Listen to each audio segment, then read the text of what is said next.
الحمد لله رب العالمين والصلاة والسلام على خاتم الأنبياء والمرسلين وعلى آله وأصحابه ومن تبعهم بإحسان إلى يوم الدين أما بعد. محترم حضرات و خواتین، رمضان المبارک اور قرآن مجید کا تعلق یہ رمضان المبارک ہے جس کی راتوں میں ہم تراویح کی نماز پڑھتے ہیں، امام مسجد سے قرآن سنتے ہیں اور قرآنی حلقوں میں ہم قرآن ایک دوسرے کو سناتے ہیں۔ اللہ سبحانہ و تعالی نے سورۃ البقرہ آیت نمبر 185 میں اللہ تعالی نے ارشاد فرمایا، شہر رمضان الذی انزل فیہ القرآن ھدی للناس وبینات من الھدی والفرقان۔ سورۃ البقرہ آیت نمبر 185۔ اللہ تعالیٰ نے فرمایا ہے ماہ رمضان وہ ہے جس میں قرآن اتارا گیا جو لوگوں کو ہدایت کرنے والا ہے اور جس میں ہدایت کی اور حق و باطل کی تمیز کی نشانیاں ہیں۔ محترم حضرات و خواتین، نزول قرآن کی ابتدا اسی مہینے رمضان میں ہوئی۔ کسی نے کہا کہ وہ رمضان کی 17ویں تاریخ تھی، کسی نے 25 تاریخ کہا۔ بہرکیف نزول بمعنی ابتدا، قرآن مجید کے نازل ہونے کی ابتدا اسی مہینے میں ہوئی۔ اس مہینے کی شرف کے لیے اتنا کافی ہے کہ اس مہینے میں قرآن نازل ہوا اور پھر 23 سال کی مدت میں الگ الگ مواقع سے، الگ الگ مناسبات سے، سفر میں، حضر میں، مکے میں، مدینے میں قرآن نازل ہوتا رہا، یہاں تک کہ اللہ تعالیٰ نے اللہ کے نبی صلی اللہ علیہ وسلم کو وفات دی اور وفات سے پہلے قرآن مجید کی تکمیل فرما دی۔ اس قرآن کا اہتمام اتنا تھا، اللہ کے نبی صلی اللہ علیہ وسلم جبریل امین کو قرآن سناتے تھے جب بھی رمضان کا موقع ہوتا۔ ہر سال ایک ایک مرتبہ سنایا، اور جس سال آپ کی موت کا سال تھا صلی اللہ علیہ وسلم، اللہ کے نبی صلی اللہ علیہ وسلم نے 2 مرتبہ قرآن سنایا۔ یہ مدارسے کا وقت، اللہ کے نبی صلی اللہ علیہ وسلم کا جبریل کے سامنے قرآن پیش کرنے کا وقت رات کا وقت تھا، رات کا وقت جس میں پوری دل جمعی انسان کو حاصل ہوتی ہے، پرسکون ماحول ہوتا ہے، جس میں ہم تراویح کی نماز سنتے ہیں۔ کبھی رات کی تنہائی میں، رات کی خاموشی میں آپ قرآن پڑھتے بیٹھ جائیں، قرآن کی آیات پر غور و فکر کریں، اس کے معانی پر تدبر کریں، کتنے محظوظ ہوں گے، کتنی لذت اور کتنی خوشی آپ کو حاصل ہوگی جب قرآنی آیات سے آپ گزریں گے۔ اللہ تعالیٰ آپ کو اپنے فرامین سنا رہے ہیں، منہیات سنا رہے ہیں اور گزشتہ قوموں کی باتیں بتا رہے ہیں، اور ہر آیت میں عبرتیں ہیں، پند و نصائح ہے، ہماری بیماریوں کے لیے شفا ہے، گھر کے لیے خیر و برکت ہے۔ عزیزو دوستو، ماں اور بہنوں، قرآن اور رمضان اس کا بہت گہرا تعلق ہے، اور یہ روزہ، یہ دونوں ہی تو اللہ کے پاس سفارش کریں گے۔ روزہ سفارش کرے گا، قرآن سفارش کرے گا، کتنا گہرا تعلق ہے۔ اور قرآن اس لیے نہیں کہ رمضان میں اسے فلاں کے نام سے، فلاں کے نام سے صرف بخشوایا جائے، بخشواتے رہیں کہ اتنے قرآن ہم نے ختم کر لیے، ان کے نام سے بخش دیں۔ قرآن عمل کی کتاب ہے، ھدی للمتقین ہے، اور روزے کے بارے میں بھی اللہ نے یہی مقصد بیان کیا، لعلکم تتقون، شاید کہ تم متقی ہو جاؤ، متقی بن جاؤ۔ جب متقی بن جاؤ گے تو قرآن تمہارے لیے ہدایت کی کتاب بن جائے گی، ھدی للمتقین۔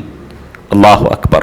علماء کا اختلاف ہے کہ نزول قرآن کا کیا مطلب ہے، رمضان میں قرآن نازل ہوا اس کا کیا مطلب ہے؟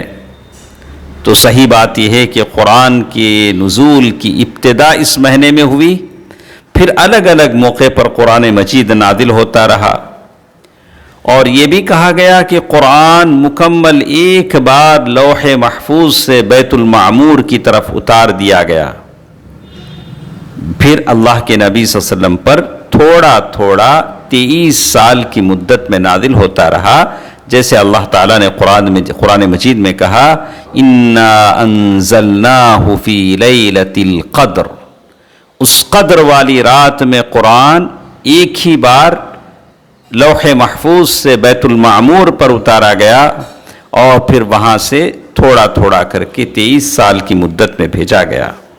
اس مہینے کی فضیلت کے لیے اتنا ہی کافی ہے کہ قرآن مجید اس مہینے میں نازل ہوا، تو ہمارے لیے ضروری ہے کہ ہم چاہے مرد ہوں یا خواتین قرآن سے اپنا تعلق بنائے رکھیں، جیسے سلف صالحین کا شیوا تھا، ان کی عادتیں تھیں، ان کی خصلت تھی کہ جب رمضان مبارک آتا تو ساری مشغولیات پیچھے کر دی جاتی، بس قرآن کے ساتھ لگ جاتے، قرآن پڑھنے لگ جاتے، قرآن کا مدارسہ ہوتا، قرآن سنتے سناتے، قرآن سے ان کو شغف ہوتا، اس لیے کہ یہ قرآن کا مہینہ ہے۔ تو میرے بھائیوں اور بہنوں، آپ نے ان گزشتہ دنوں میں جو اب تک ہوئے ہیں کتنا قرآن ختم کر لیا ہے، کتنے پارے آپ کے ختم ہو گئے ہیں، تدبر کے ساتھ، معانی کے ساتھ، غور و فکر کے ساتھ۔ اگر ابھی بھی آپ نے شروع نہیں کیا ہے یا شروع کیا ہے، کچھ سستی اور کاہلی کے شکار ہیں، یا شروع کیا ہے ایک مرتبہ ختم کر چکے ہیں، تو اور مراجعہ کیجئے، پہل کیجئے، اور اپنے اندر چستی اور نشاط پیدا کیجئے کہ اللہ تعالیٰ کی اس کتاب سے آپ کا اور گہرا تعلق پیدا ہو جائے۔ یہاں تک کہ جن کو پڑھنے میں دقت آتی ہے، پڑھنے میں تکلیف ہوتی ہے، پھر بھی وہ پڑھتے ہیں، تو وہ دوہرے اجر کے حقدار ہوتے ہیں۔ ایک تلاوت کا اجر ان کو ملتا ہے، دوسرا اس مشقت پر جو وہ صبر کرتے ہیں اس کا اجر بھی ان کو اللہ سبحانہ و تعالیٰ دیتا ہے۔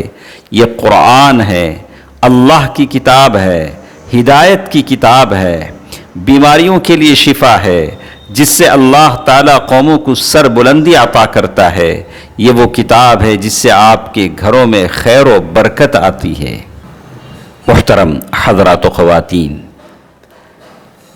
حدیث میں یہی بات بتائی گئی کہ وہ رمضان کی 17ویں تاریخ تھی، اور اللہ کے نبی صلی اللہ علیہ وسلم کی عمر مبارک 40 سال کی ہوئی، تو اللہ تبارک و تعالیٰ نے جبریل امین کو اللہ کے نبی صلی اللہ علیہ وسلم کے پاس بھیجا۔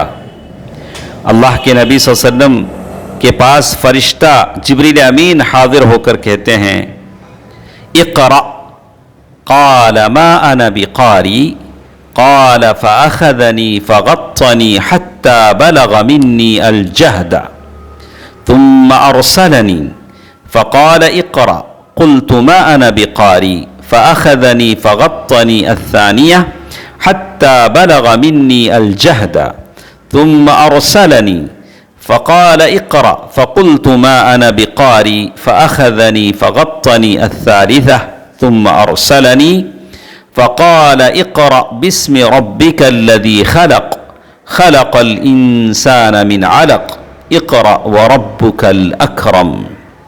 فرجع بها رسول الله صلی اللہ علیہ وسلم يرجف فؤاده۔ یہ حدیث بڑی لمبی ہے، لیکن اس کا کچھ ترجمہ میں آپ کے سامنے کہہ دیتا ہوں۔ جبریل امین محمد صلی اللہ علیہ وسلم کے پاس آئے، کہتے ہیں محمد پڑھو۔ آپ فرماتے ہیں کہ میں نے کہا میں پڑھنا نہیں جانتا۔ آپ صلی اللہ علیہ وسلم فرماتے ہیں کہ فرشتے نے مجھے پکڑ کر اتنے زور سے بھینچا، دبایا کہ میری طاقت جواب دے گئی۔ پھر مجھے چھوڑ کر کہا کہ پڑھو، پھر میں نے وہی جواب دیا کہ میں پڑھا ہوا نہیں ہوں۔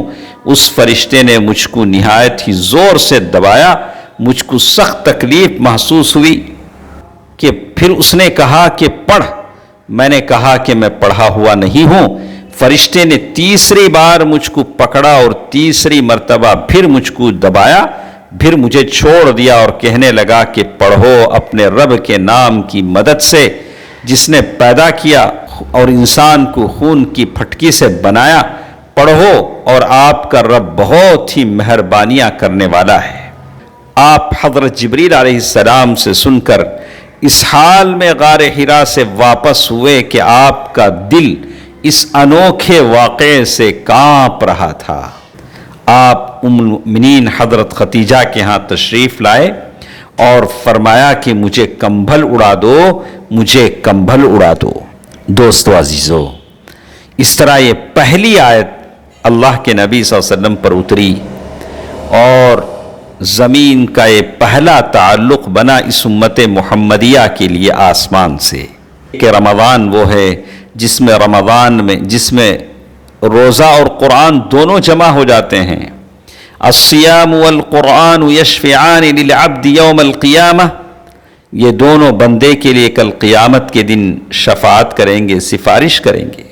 اور یہ قرآن وہ ہے جس میں راتیں رمضان کی تہجد کی شکل میں جاگی جاتی ہیں، تہجد میں قرآن پڑھا جاتا ہے اور ہماری تہجد کی نمازیں لمبی ہو جاتی ہیں اس قرآن کی آیتوں سے۔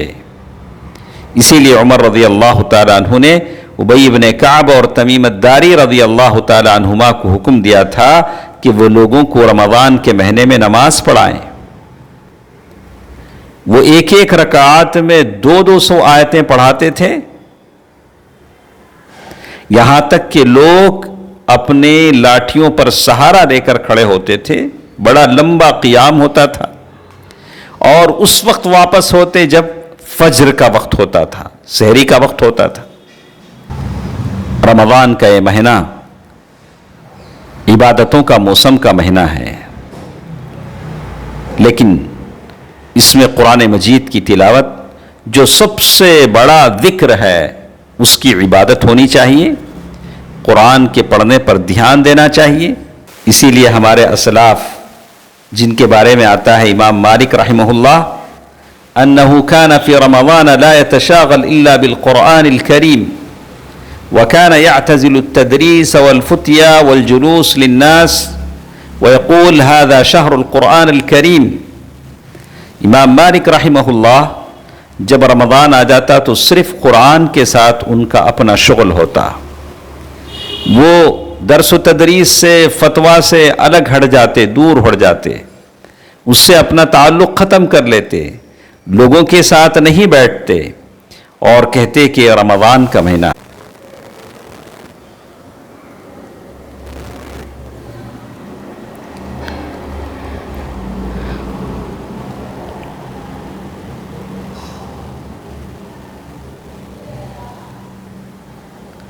تمام مرد و خواتین سے ہماری گزارش ہے کہ رمضان کے اس مہینے میں قرآن کو مجھے اور آپ کو اس کی توفیق دے، آمین۔ والسلام علیکم ورحمۃ اللہ وبرکاتہ۔